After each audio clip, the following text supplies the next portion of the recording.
Il est 13h, mesdames, messieurs, bonjour, bienvenue dans cette édition spéciale premier tour de la présidentielle. L'heure du choix a sonné ce dimanche pour les quelques 92 000 inscrits sur les listes électorales à Mayotte. Électeurs qui ont le choix entre 12 candidats. Dans leur grande majorité, les bureaux de vote ont ouvert à l'heure pour une fermeture prévue à 19h. Ambiance dans les différentes communes avec nos correspondants. Enjeu du scrutin et taux de participation au cœur de cette édition, puisque je rappelle qu'aucune tendance ne peut être dévoilée avant la clôture du scrutin. Mayotte, c'est 183 bureaux de vote. Si la plupart a ouvert ses portes à 8 heures, quelques-uns ont eu près de 2 heures de retard ce matin. On va en parler dans ce journal, tout comme l'affluence ou pas dans les isoloirs. À midi en tout cas, le taux de participation était de 16,98%, soit 2 points de plus qu'il y a 5 ans à la même heure. Avant d'aller prendre le pouls dans les communes, Miss Baoudine Bakar nous a rejoint. Il est avec nous sur ce plateau. Bonjour Miss Baoudine. Quels sont, pour commencer, les enjeux de ce scrutin ? Alors bonjour Génial. Alors comme vous l'avez dit, la première interrogation est de savoir s'il y aura du monde dans ces 183 bureaux de vote du département. À midi, comme vous l'avez dit, le taux de participation est estimé à 16,98%. À titre de comparaison rapide, au premier tour en 2017, dernière élection présidentielle, il y a 5 ans, le taux de participation était presque à 3 points de plus, c'est-à-dire à 14,66%. Alors, élection et ramadan, on attend l'évolution de la journée. Si ce scrutin national qui, traditionnellement, ne mobilise pas beaucoup, fera exception ce soir. On est déjà, comme je l'ai dit, presque 3 points de plus qu'en 2017. En tout cas, les enjeux sont énormes dans un département où tout à construire ou à reconstruire. À 8000 km de l'Hexagone, les attentes sont nombreuses. L'immigration clandestine, l'insécurité, le pouvoir d'achat. Ce trio de préoccupations caracole toujours en tête. Mais la santé et le social ne sont pas en reste. Les Mahorais attendent du président qu'il soit à l'écoute des doléances, qu'il soit présent et ferme diplomatiquement, même si la campagne au premier tour de cette présidentielle était un peu timide, avec une certaine cacophonie au sein des partis locaux, entre les leaders eux-mêmes. Les Mahorais étaient quand même attentifs au programme des uns et des autres. Reste à savoir si cet intérêt thématique et idéologique les amènera aux urnes. À noter, Génial, que malgré tout, à titre de comparaison pour la participation, que ce soit au niveau national ou dans les autres départements d'outre-mer, Mayotte reste relativement bon élève.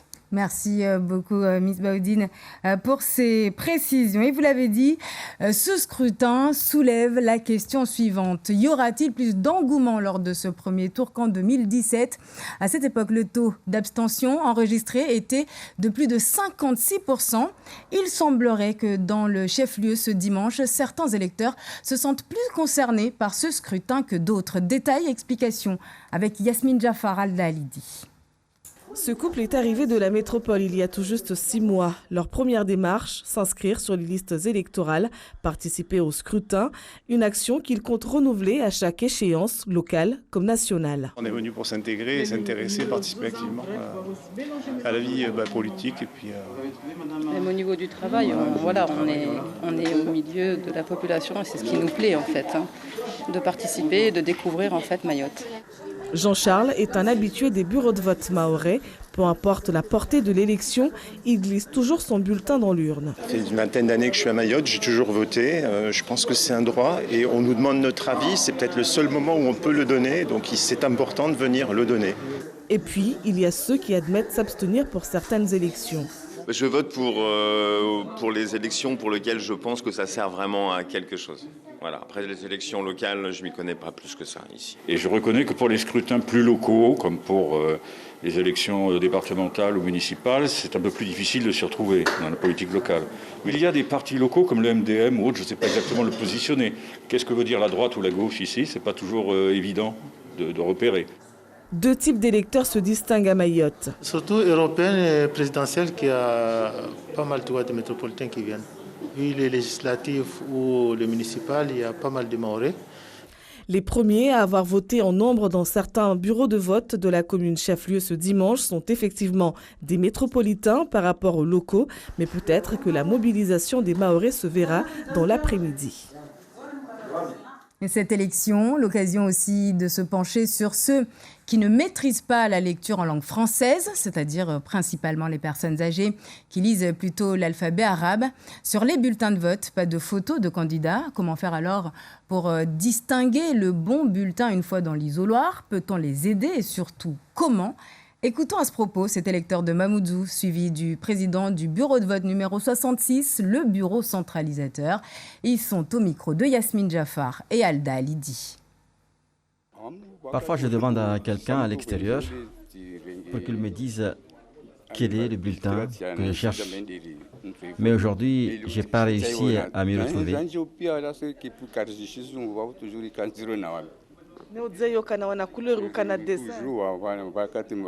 Tous les bulletins sont blancs. D'autres fois, ils sont de couleurs différentes en fonction des candidats. Là, ils sont tous pareils.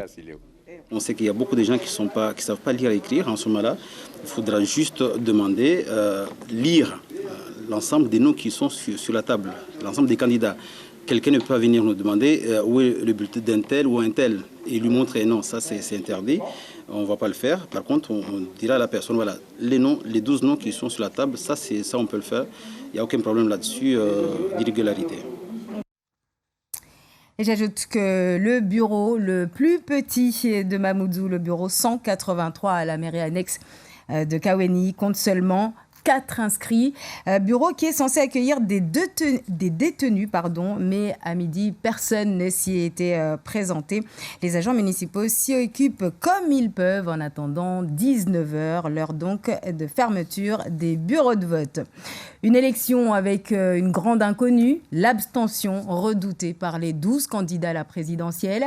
Même si le corps électoral représente même pas 1% des électeurs au niveau national, par habitude, dans le département, les scrutins nationaux ont tendance à être boudés, contrairement aux élections locales. Le taux de participation cette année sera-t-il ou non inférieur à celui enregistré il y a 5 ans? C'est toute la question. Petit retour en arrière avec Leini Seydachim, Frati Youssouf Saïd. En 2017, à la dernière élection présidentielle, le taux de participation au premier tour à Mayotte était de 43,57%. Il augmente légèrement au second tour pour atteindre 45,73%, mais un chiffre largement inférieur à celui de l'Hexagone où 77,7% des électeurs se sont rendus aux urnes au premier tour et 74,56% au second tour. Si cette élection nationale mobilise moins à Mayotte, ce n'est pas le cas pour les scrutins à vocation locale. Lors des dernières élections départementales et régionales de 2021, les chiffres étaient au-dessus de la moyenne nationale, soit 63,26% des électeurs qui ont voté chez nous, contre 32,5% dans l'Hexagone. Au deuxième tour, le taux de participation a bondi de 5% et passe à 68,14%, un chiffre qui tient aux enjeux forts des élections locales et aux institutions plus puissantes et mieux identifiées. Reste à savoir si cette fois, les électeurs mahorais se mobiliseront ou pas pour le candidat de leur choix. Et on vous l'a dit, nos équipes sillonnent le territoire pour vous faire vivre au plus près ce dimanche d'élection. On va tout de suite retrouver Chafanti Alibako en direct du bureau centralisateur de Bouéni. Comment ça se passe de votre côté, Chafanti? Y a-t-il des incidents à déplorer? Alors, pas d'incident à déplorer ici, mais vous le voyez derrière moi, je suis au bureau centralisateur de la commune de Bouéni et il est quasiment vide à l'heure actuelle. Les électeurs ici viennent voter, mais c'est vraiment au compte-gouttes. On parle de 74 votants sur 321 inscrits. On ne sait pas si c'est l'effet Ramadan, sans doute. Quoi qu'il en soit, les assesseurs me le disaient tout à l'heure, c'est peut-être parce qu'il s'agit de la présidentielle pour des élections de proximité telles que les cantonales ou les municipales. On aurait à cette heure-ci le double de votants, m'a-t-on dit, mais un sursaut est largement envisageable, encore possible. Il n'est que 13h, je le rappelle. Et puis, beaucoup de gens réservent leur matinée pour s'affairer aux affaires personnelles. Ils pourraient donc venir en masse cet après-midi pour accomplir leur devoir civique dans les bureaux de vote. Génial. Merci beaucoup, Chafanti. Chafanti Alibako, depuis le bureau centralisateur de Bouéni, Chafanti Alibako, qui était devant la caméra de phare Ousseni, toujours dans le sud, dans la commune de Bandélé cette fois. C'était relativement calme ce matin aussi. Un peu plus d'une cinquantaine de personnes avaient voté dans un certain bureau de vote que Chafanti Alibako et phare Ousseni ont sillonné. Écoutons la réaction d'un électeur suivi de celle du président du bureau de vote. Pas d'engouement particulier, mais les gens arrivent quand même petit à petit. Tout s'est bien passé depuis l'ouverture de vote. On n'a pas eu de retard. Donc pas de bousculation, pas de choses particulières. Tout est bien organisé ici sur ce bureau. Tout est bien organisé. Tout le monde a été là. Donc il n'y a pas de difficultés particulières. Et voilà donc pour cette seule réaction finalement. Priorité au direct, on va tout de suite retrouver Aurélien Février depuis Mirereni. Alors comment s'est déroulée cette matinée, Aurélien, de votre côté dans la commune de Tsingoni où vous êtes? Une matinée très calme ici à Tsingoni, notamment dans le village de Mirereni. 2 bureaux ici, 101 personnes ont fait leur devoir d'électeur à la mi-journée. Ça représente 11% de participation ici dans le village. C'est peu. 2 explications proposées par ceux qui sont venus voter. La première, c'est le ramadan qui ne force pas les gens à venir voter ici à Mirereni. Et la deuxième, eh bien, c'est ce scrutin national qui ne passionne personne. L'un des électeurs m'avait d'ailleurs glissé qu'il ne connaissait personne au moment d'arriver ici dans un des 2 bureaux et avoir choisi finalement par défaut avec les 12 noms qui lui étaient proposés. La participation est à peu près identique partout dans la commune de Tsingoni avec la vision des bureaux qu'on a eu avec Daniel Abdou tout au long de la matinée. On s'est retrouvé à Tsingoni notamment à l'école primaire où il y avait une file d'attente et on s'est dit tiens, il y a de la participation et en allant discuter avec les assesseurs, eh bien, ils nous ont tous dit non. C'est une fausse image que vous avez. Il y a certes de la queue là à ce moment-là, mais pour autant, depuis le début du scrutin à 8h, il n'y a pas grand monde qui se presse pour venir voter. D'ailleurs, certains nous disent qu'à 18h, au moment du coucher du soleil, peut-être après le foutari, il y aura un regain de participation jusqu'à 19h ici, donc dans la commune de Tsingoni, où pour le moment, à la mi-journée, eh bien, ils sont très peu à être venus participer à ce premier tour de la présidentielle. Merci beaucoup Aurélien pour ces précisions. Aurélien Février qui était devant la caméra de Daniel Abdou. Direction le nord maintenant à Kungu et Bandjaboua où les habitants vont également aux urnes à leur rythme. Certains avaient même oublié que c'était jour de vote ce dimanche, comme le confirment ces réactions au micro de Jaïdi Maolida et Géraldine. Il est 9h et l'ambiance est plutôt calme ici à Bandjaboua. C'est une journée comme une autre pour ces femmes. Ces dernières ne semblent pas être au courant qu'aujourd'hui se tient le premier tour des élections présidentielles. Je ne savais pas qu'il y avait une élection. Je viens de l'apprendre. Maintenant que je le sais, j'irai voter. Je n'ai pas encore voté, mais je ne sais pas quel bulletin mettre dans mon enveloppe. Personne ne m'a montré. Une tendance qui se confirme dans les bureaux de vote. Quand on a commencé de 8h à 9h, on a eu à peu près une quinzaine de personnes qui se sont présentées. Donc on est loin des municipales et des départementales. La population, je dirais, qui n'est pas peut-être bien informée qu'aujourd'hui il y avait des élections. Donc j'espère que d'ici peut-être la fin vers midi par là, on aura peut-être, je dirais pas doublé, mais on aura quand même des gens qui viendront encore plus voter. Du côté de Kungu, pas de précipitation non plus pour les habitants. Ils se rendent dans les bureaux selon leur rythme. Je travaille en tant que gardien le soir. Si je reste chez moi jusqu'à l'après-midi pour venir, je vais m'endormir et je ne pourrai pas voter. Premier jour des élections, vous avez déjà voté? Non, pas encore, monsieur. Mais plus tard, je descendrai voter parce que je vote dans le bureau Kungu-Plage.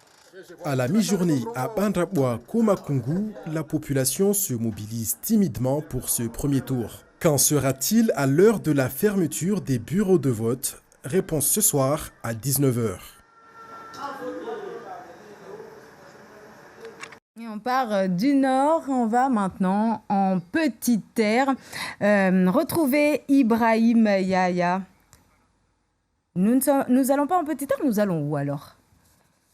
Nous allons où si nous n'allons pas en petite terre? Dites-moi. Nous allons où? Alors, comme vous le voyez, c'est les aléas du direct jour de vote. Ce dimanche, on retourne vers vous, Miss Baudine. Alors, dites-nous quels sont les enjeux, le taux de participation à la mi-journée. Alors, le taux de participation à la mi-journée à midi était estimé à 16,98%. À titre de comparaison, en 2017, à la même heure, il y a 5 ans, il était de 14,66%. Vous avez dit 2, on peut dire presque 3 points de plus. Et élection et ramadan, il faut dire que pendant le mois de ramadan, presque la population va à ses occupations dans la journée, puisque vers l'après-midi, c'est là où on prépare la rupture du jeûne.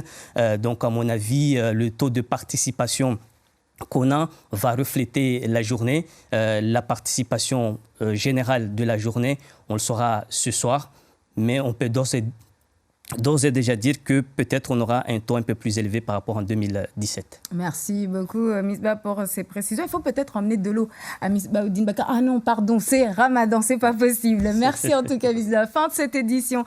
Merci de votre attention. On se retrouve dans un instant pour la version mahoraise. Et sachez d'ores et déjà que ce soir, à partir de 20h sur la première jusqu'à 21h heure locale, une autre édition spéciale élection sera présentée par Siti Daroussi et Kalatoumi Abdelhadi. Bel après-midi à vous et à tout de suite.